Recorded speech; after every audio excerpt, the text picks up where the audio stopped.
नमस्कार. तुमच्यापैकी बरेच सगळे लोक प्रश्न विचारतात की खरंच रोज बीपी चेक करणं आवश्यक आहे का? सो आज याच प्रश्नाबद्दल आपण जाणून घेऊयात. जर का तुम्हाला स्वतःला हायपरटेन्शन आहे किंवा तुमच्या घरामध्ये आई वडील किंवा जे एल्डरली लोक आहेत त्यांना जर का बीपीच्या गोळ्या चालू असतील तर या काही टिप्स नक्की लक्षात ठेवा. खरं तर बीपी चेक करायचा आयडियल टाइम म्हणजे सकाळी उठल्यानंतर अर्धा ते 1 तासाच्या आतमध्ये चेक करणं. याच्यामुळे सगळ्यात मोठा फायदा होतो काय तर सकाळी उठल्यानंतर एकदम बीपी सर्च किंवा काही जे पेशंट्स असतात त्यांचा बीपी एकदम जास्त होणं आणि त्यामुळे होणारे कॉम्प्लिकेशन्स किंवा त्यामुळे होणारे प्रॉब्लेम्स हे आपल्याला अवॉइड करता येतात. दुसरी गोष्ट म्हणजे रेस्ट किंवा रात्रीच्या झोपेनंतर सकाळी आपण जेव्हा बीपी बघतो तेव्हा आपल्याला खरंच काय आपली ॲक्च्युअल रेंज आहे हे लक्षात येतं.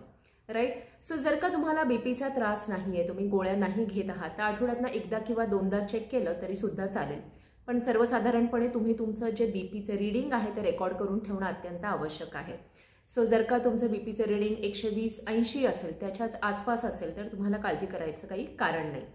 पण जर का असं लक्षात आलं की तुमची नेहमीची जी ट्रेंड आहे बीपीची ती 140-90 आणि त्यापेक्षा जास्त आहे, अशा वेळेस मात्र तुम्हाला डॉक्टरांच्या सल्ल्याची गरज आहे. सो जेव्हा तुमची रीडिंग्स 2, 3 किंवा 4 वेळा ह्या रेंजच्या बाहेर किंवा या रेंजच्या आसपास दिसतात तेव्हा मात्र नक्की तुम्ही डॉक्टरांशी सल्ला घेणं अत्यंत महत्त्वाचं आहे. राईट. सो बीपी चेक करताना ह्या गोष्टी नक्की लक्षात ठेवा.